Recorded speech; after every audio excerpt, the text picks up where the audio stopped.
Di meja tengah sudah ada kopi, mari kita ngopi. Dinda,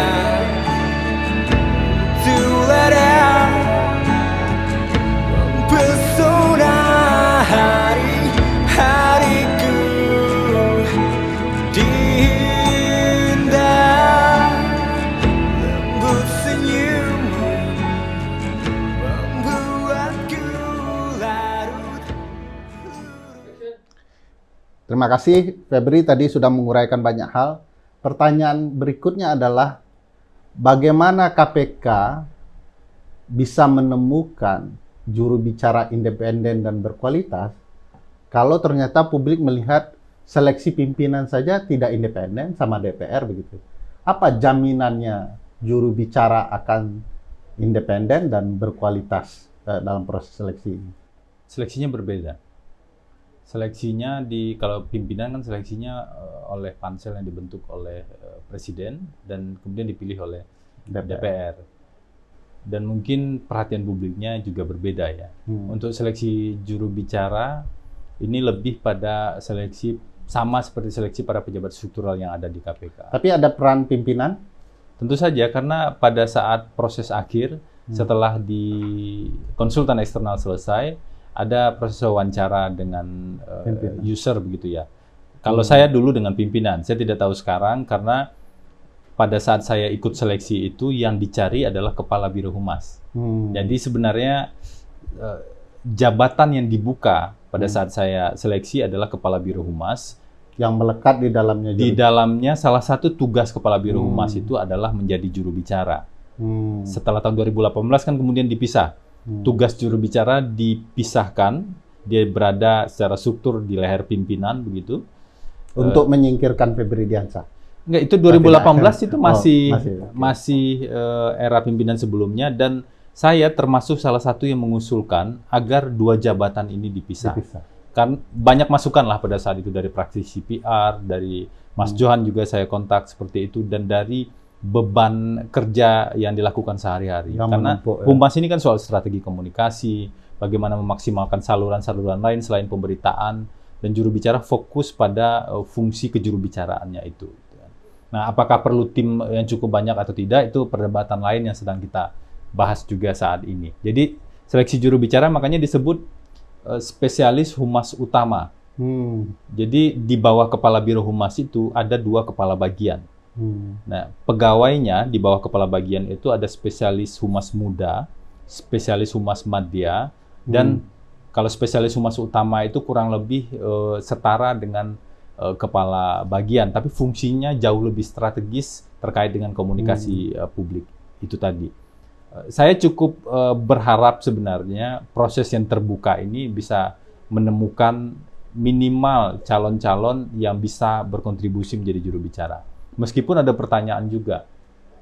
Kalau dilihat dari syaratnya non-ASN kan pengalaman minimal saya lupa 16 atau 18 tahun. Jadi berapa sebenarnya umur juru bicara KPK ke depan yang bisa diharapkan, padahal kondisi saat ini yang dihadapi persoalannya mungkin membutuhkan kecepatan gerak, keluasan, kemauan bisa berinteraksi dengan banyak pihak. Orang-orang yang peduli dengan KPK, rentang umurnya kan bisa kita lihat dari isu komunikasi publiknya, dari isu media sosial menjangkau anak muda dan lain-lain. Tapi nanti kita lihat yang mendaftar bagaimana. Kalau dia umur 36 tahun, maka dia jadi humas pertama umur 18. Tidak mungkin itu ya. Cari sosok. Oke, Pak Febri, itu bicara soal jubir, kita tinggalkan sebentar. Ini ada pertanyaan titipan dari teman-teman di media sosial. Oh iya, dibuka di media sosial ya. Ini bisa dibaca di Twitter saya atau di IG saya ya. Atau di IG Febri Diansah. Salah satu pertanyaan yang menyentil dan penting diketahui publik adalah, apakah Febri Diansah berminat menjadi calon gubernur Sumatera Barat? Karena tiba-tiba Sumatera Barat dihebohkan dengan sebuah selebaran yang menyebar kemana-mana, dan kayaknya ada harapan alternatif Febri Diansah, tokoh muda, kredibilitasnya dipercaya banyak orang, mau maju menjadi gubernur Sumatera Barat. Ini benar, hoax, atau mimpi yang terpendam? Saya tidak tahu siapa yang bikin poster itu. Saya tidak tahu itu poster selebaran atau apa begitu ya. Tapi ada satu hal yang saya kira penting kita pahami.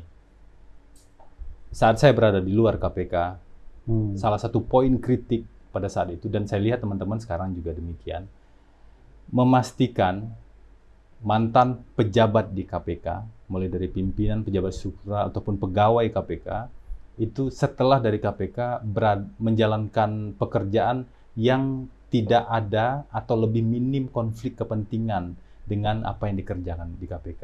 Bahkan di negara lain ada masa tunggu minimal sekian tahun tidak masuk pada wilayah yang ada potensi konflik kepentingan. Nah, kita betul-betul harus menjaga ini. Karena itu kalau ada yang bertanya apakah Febri Diansah akan terjun langsung ke politik praktis setelah selesai dari KPK, saya bilang selesai ya, bukan keluar, bukan meninggalkan. Karena meskipun pegawai KPK itu berada di luar KPK, dia tetap membawa nilai-nilai dan merasa memiliki KPK sehingga tetap harus jaga KPK. Keluar bukan berarti meninggalkan. Itu poin yang paling penting. Dan politik praktis bukan pilihan yang bijak. Ketika keluar atau ketika menyelesaikan tugas di KPK tersebut. Minimal ada jeda waktu lah, dan jujur saja saya tidak terfikir untuk masuk ke politik praktis dalam kondisi saat ini. Meskipun banyak orang bilang kalau Anda mau mengabdi dan mengubah nasib masyarakat di sebuah tempat, maka Anda harus jadi pemimpin di sana. Tapi kalau menjawab pertanyaan itu dalam konteks saat ini, setelah saya selesai di KPK, saya tidak akan masuk politik praktis. Itu tegas sekali ya. Ada nilai yang ternyata hendak dijaga oleh Febri Diansah dan teman-teman KPK yang telah menyelesaikan tugasnya di KPK. Meskipun itu pilihan pribadi ya. Karena ada juga pejabat di KPK yang langsung masuk politik praktis. Karena kita belum punya aturan itu. Sama seperti Anda pemeriksa pajak. Tapi begitu selesai menjadi pegawai pajak, begitu keluar dari Direktorat Jenderal Pajak, Anda menjadi konsultan pajak yang kemudian membela pihak swasta yang berhadapan-hadapan dengan negara soal perhitungan pajak. Itu betul-betul memiliki konflik kepentingan yang kuat. Nah, ini kan harus dijaga dan diminimalisir. Di KPK memang ruangnya apakah misalnya menjadi masuk ke politik praktis itu ada konflik kepentingan yang real? Ada yang menjawab ya, ada yang menjawab tidak. Saya cenderung berpikir ada potensi konflik kepentingan yang cukup kuat di sana. Karena itu memang perlu dijaga sebaik-baiknya. Yang dijaga bukan personal kita, tapi harapan publik pada institusi KPK. Tahu, dan ini juga pertanyaan medsos, setelah selesai mau kemana? Setelah selesai dari mana? Dari KPK. Sebelum itu dijawab, yang paling penting adalah, ini yang sering saya sampaikan, termasuk ke diri sendiri dan ke teman-teman. Dimanapun Anda berada, Anda bisa berkontribusi untuk pemberantasan korupsi. Dimanapun, di KPK bisa menjadi dosen, menjadi YouTuber, juga bisa berkontribusi untuk pemberantasan korupsi. Di masyarakat sipil juga bisa, pihak swasta juga bisa, jurnalis apalagi, misalnya yang ngepost di KPK atau jurnalis yang ngepost di tempat lain, dimanapun bisa, sepanjang. Jadi pertanyaannya adalah, apakah di tempat tersebut kita masih bisa berkontribusi secara signifikan untuk penegakan hukum dan pemberantasan korupsi? Kalau di KPK masih bisa berkontribusi secara signifikan, maka saya akan bertahan di KPK.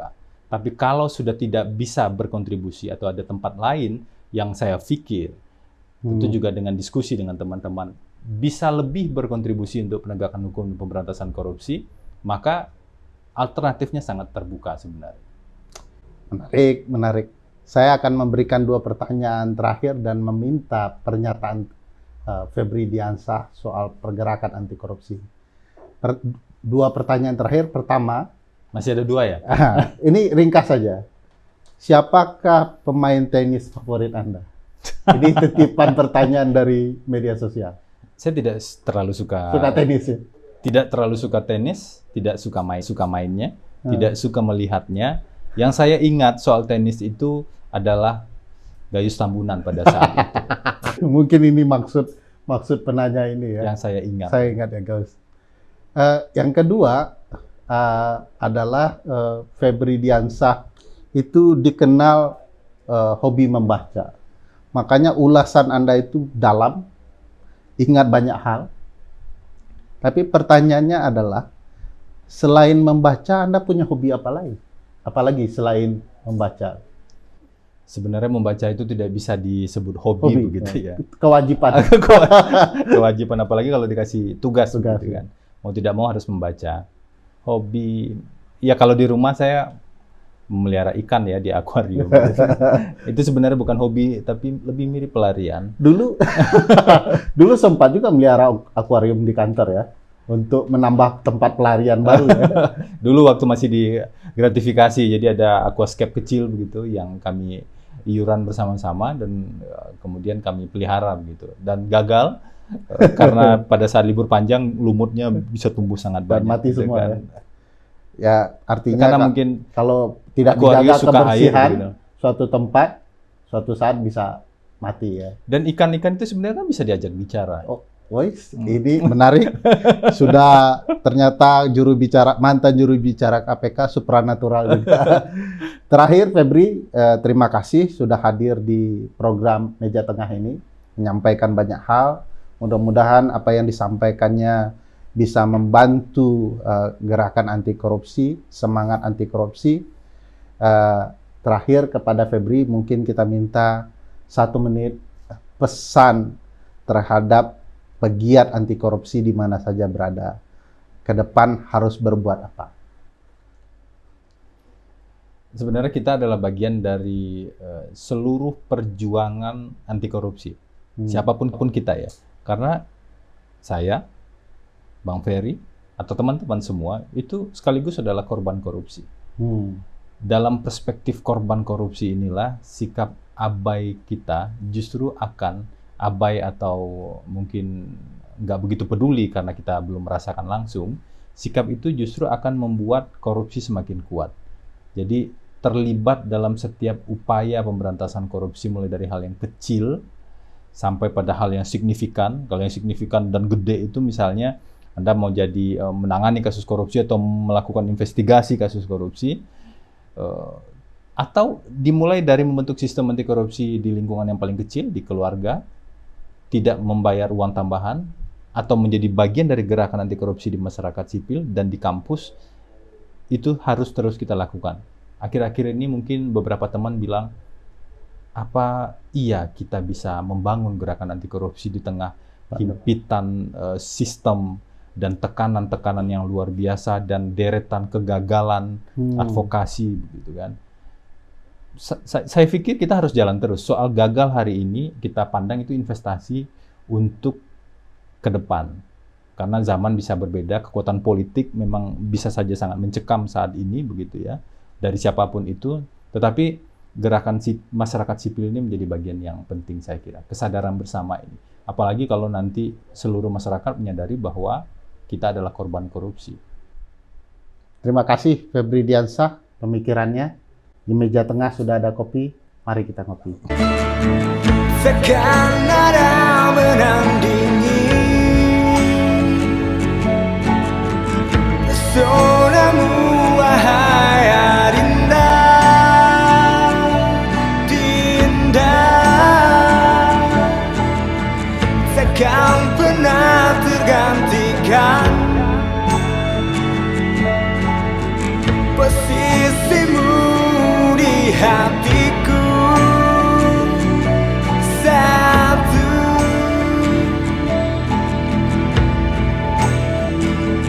Dinda.